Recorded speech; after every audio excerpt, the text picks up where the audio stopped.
কিছুদিন আগে যখন জাতীয় সঙ্গীত নিয়ে একটা আলাপ উঠলো, যে জাতীয় সঙ্গীত এটা কি বাংলাদেশের জন্য লেখা হয়েছিল নাকি অবিভক্ত বাংলার জন্য তৈরি করা হয়েছিল? অবিভক্ত বাংলার জন্য যদি লেখা হয়ে থাকে, আমার সোনার বাংলা বলতে যদি গোটা পশ্চিম বাংলা আর এ বাংলা দুইটাকে বোঝানো হয়ে থাকে, তাহলে সেক্ষেত্রে সেটা কিভাবে বাংলাদেশের জাতীয় সঙ্গীত হয়? এই দেশের জন্য তো এটা লেখা হয়নি, এটাতে লেখা হয়েছে ভারতের একটা অংশ আর দেশের একটা অংশের জন্য।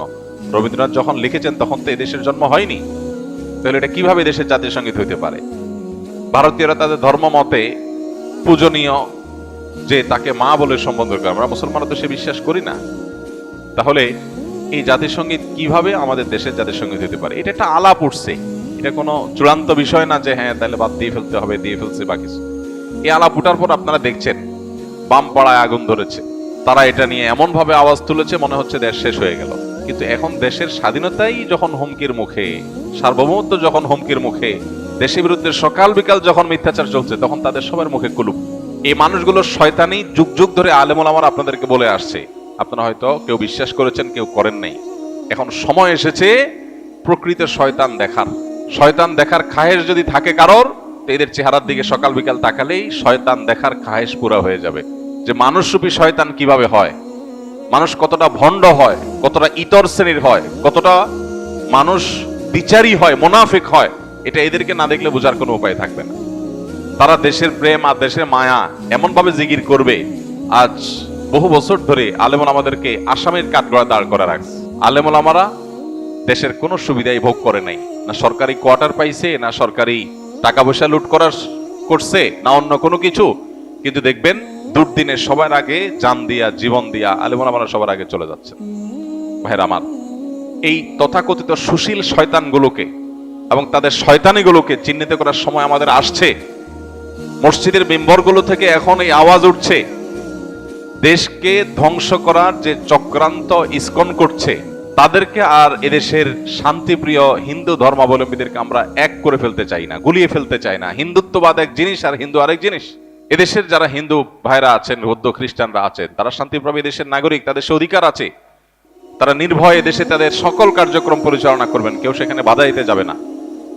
গত দুর্গাপূজার সময় আপনারা দেখেছেন মাদ্রাসার ছেলেরা, মসজিদ থেকে মুসল্লিরা কিভাবে বের হয়ে মন্দিরগুলো পাহারা দিয়েছে। পৃথিবীর কোন দেশে এটা দেখানো যাবে? এই দেশে আছে। এদেশের হাজারটা দোষ আপনি বলতে পারবেন, কিন্তু এদেশে মানুষের ধর্মীয় সহনশীলতা, এটার নজির পৃথিবীর অন্য 10টা দেশে আপনি খুঁজে পাবেন না সচরাচর। কিন্তু এরপরেও আমাদেরকে দোষী বানানো হচ্ছে। এখনো যদি আমরা সরব না হই, সজাগ না হই, এসব শয়তানদের শয়তানিকে মোকাবেলা করতে ঐক্যবদ্ধ না হই, তাহলে এক সময় দেখা যাবে আমাদের পায়ের তলার মাটিটা নেই, হাতছাড়া হয়ে গেছে। তখন আফসোস করে আর কাজ হবে না। আমাদের পাশে হায়দ্রাবাদ সহ বহু নজির আছে, সিকিম আমাদের পাশে আছে। এই সিকিম, এই হায়দ্রাবাদ কিভাবে ওরা গ্রাস করেছে, বাংলাদেশকে নিয়ে তারা সেরকম পরিকল্পনা করে বসে আছে। খুল্লুম খোলা তাদের বিভিন্ন টেলিভিশন চ্যানেলগুলোকে, বাংলাদেশে এক অংশকে তারা তাদের মধ্যে নিয়ে নেওয়ার জন্য তারা মামুর ভাইয়ের আবদার তুলতেছে সকাল বিকাল। এগুলোর সুযোগ তখনই পাচ্ছে আমরা যখন মনে করছি আমি তো ভালো আছি, আমার কি দরকার এগুলো নিয়ে মাথা ব্যথা করা। একজন মুসলমান তার দায়িত্বশীলতার পরিচয় এখানে দিবে যে আল্লাহর জন্য, আল্লাহর সন্তুষ্টির জন্য, মুসলিম ভূখণ্ডের নিরাপত্তার জন্য, মুসলমানদের নিরাপত্তার জন্য এবং গোটা সব ধর্মের মানুষের নিরাপত্তার জন্য তিনি সবচেয়ে বেশি সজাগ থাকবেন। আমরা গত জুমায় বলেছিলাম নবী সাল্লাল্লাহু আলাইহি সাল্লাম ঐতিহাসিক মদিনা সনদ বাস্তবায়ন এবং রচনার মধ্য দিয়ে অন্য ধর্মাবলম্বীদের সাথে শান্তিপূর্ণ সহাবস্থানের ঐতিহাসিক লিখিত দলিল পৃথিবীর ইতিহাসে প্রথম তিনি করেছেন, তার আগে কেউ করেনি। সর্বপ্রথম লিখিত চুক্তি, অন্য ধর্মাবলম্বী বা কয়েক ধর্মের মানুষরা শান্তিভাবে একটা ভূমিকে থাকবে, প্রত্যেকে কেউ কারোর ক্ষতিগ্রস্ত করবে না, বরং একে অন্যের বন্ধু হয়ে থাকবে, এই মর্মে নবী করিম সাল্লাল্লাহু আলাইহি ওয়াসাল্লাম ঐতিহাসিক শান্তি চুক্তি মদিনা সনদ তিনি করেছেন। আমরা সেই নবীর উম্মত, বিধায় আমাদেরকে সংখ্যালঘুদের অধিকারের সবক দেওয়ার প্রয়োজন নাই। শুধু নিজেদের দিকে তাকালেই হবে যে বাতির নিচে অন্ধকার, কি পরিমাণ মুসলমান নির্যাতন তোমাদের এলাকাতে, তোমাদের দেশে, তোমাদের ভূমিতে চলে। দুর্ভাগ্য আমাদের, আমরা মুসলমানরা অনেকে মনে করি ভারতে মুসলমান নির্যাতন হচ্ছে, আমাদের দেশে তো হচ্ছে না, সমস্যা কি? তো তাদের ব্যাপার। ইরাকে মুসলমান নির্যাতন হচ্ছে, তাদের ব্যাপার। সিরিয়াতে হচ্ছে, তাদের ব্যাপার। ফিলিস্তিনে হচ্ছে, তাদের ব্যাপার। আমরা তো নিরাপদ আছি। এটা কোনো মুসলমানের চিন্তা না। গোটা পৃথিবীর যে কোনো প্রান্তে মুসলমান আক্রান্ত হলে গোটা বিশ্বের মানুষ এটাকে ফিল করবে, অনুভব করবে, কথা বলবে। অতএব এই জায়গা থেকে আমাদের প্রত্যেকটা মানুষের এখন থেকে ভারতের প্রতিটা মুসলিম নির্যাতন, প্রতিটা সংখ্যালঘু নির্যাতনের পরে আমাদের সবাই শতকণ্ঠে কথা বলতে হবে। শুধু মুসলমানরা দেশে হিন্দুদের কথা বলা উচিত। আমরা যখন ওদের চালনির ছিদ্রগুলা দেখাই দিতে পারবো, তখন তারা সুইয়ের ছিদ্র খোঁজার সুযোগ আর পাবে না। আমরা চুপচাপ থাকার কারণে তারা আজকে আমাদের মাথার উপরে চড়াও হয়ে বসে আছে।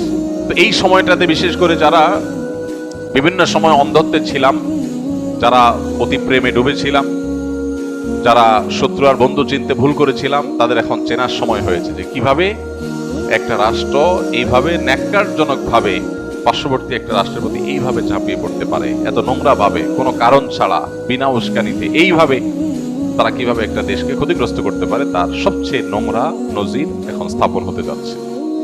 আমি আবারও বলছি, যদি আমরা সতর্ক না হই তাহলে সেক্ষেত্রে এই দেশ আমাদের আর থাকবে না, এবং এদেশে আমরা যে বিগত কয়েক বছর ধরে আমরা দাসের মতো ছিলাম, সেটা যে আরো কতটা ভয়াবহ আকার ধারণ করতে পারে একমাত্র আল্লাহ তাআলা ভালো জানেন। বিধায় প্রত্যেকটা মানুষকে সজাগ হতে হবে, সতর্ক হতে হবে। এবং ধর্মীয় সম্প্রীতির ব্যাপারে আমরা প্রত্যেকটা মানুষ নিজে থেকে উদ্যোগ নিয়ে আমাদেরকে ধর্মীয় সম্প্রীতি রক্ষা করে তাদের মিথ্যা অভিযোগ, এটাকে মিথ্যা প্রমাণ করতে হবে। সেই অভিযোগকে মিথ্যা প্রমাণ করার জন্য আমাদেরকে ভূমিকা রাখতে হবে। এবং পাড়ায় পাড়ায়, মহল্লা মহল্লায় অন্য ধর্মাবলম্বী যে সমস্ত ভাই বোনরা আছে, সম্ভব হলে তাদের সাথে মিট করতে হবে, তাদেরকে নিয়ে একসাথে বসতে হবে যে ভাই আপনারা কোনো অসুবিধা অনুভব করছেন কিনা, কেউ আপনাদের কোনো অসুবিধা করছে কিনা, তাদেরকে আশ্বস্ত করতে হবে। এবং অহেতুক তাদের মনে যে ভয় সৃষ্টি করছে পার্শ্ববর্তী দেশ থেকে, সেগুলোর ব্যাপারে তাদেরকে অভয় দিতে হবে যে আমরা হিন্দু মুসলিম কাঁধে কাঁধ মিলিয়ে আমাদের প্রিয় মাতৃভূমিতে আছি এবং থাকবো ইনশাআল্লাহ।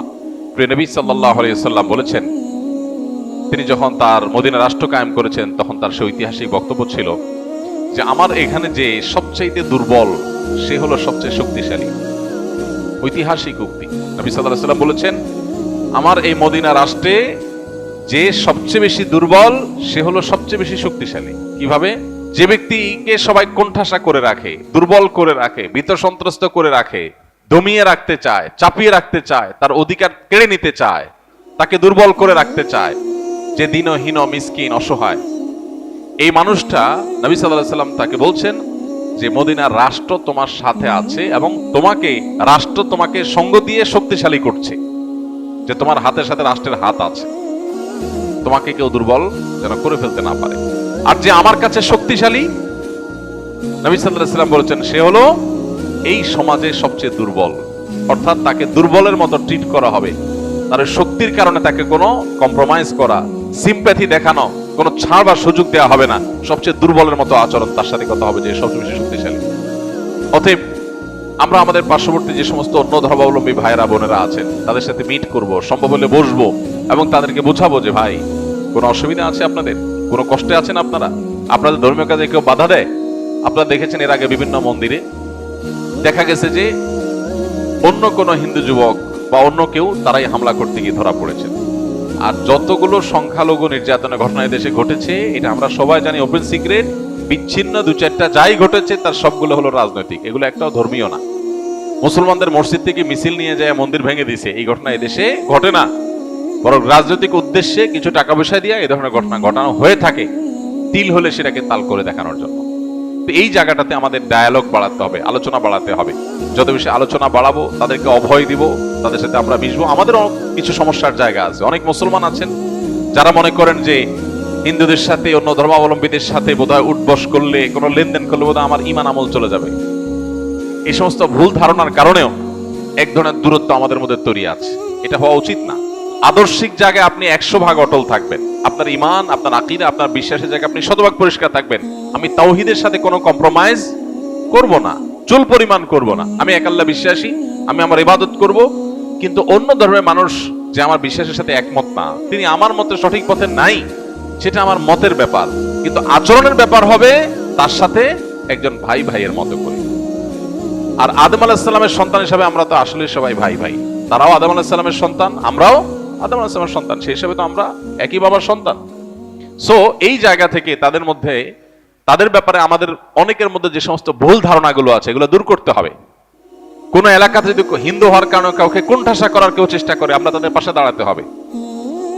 যদিও মুসলমানরা সচেতন সতর্ক, কিন্তু আরো বেশি সচেতন সতর্ক হতে হবে। আল্লাহ তাআলা আমাদের সবাই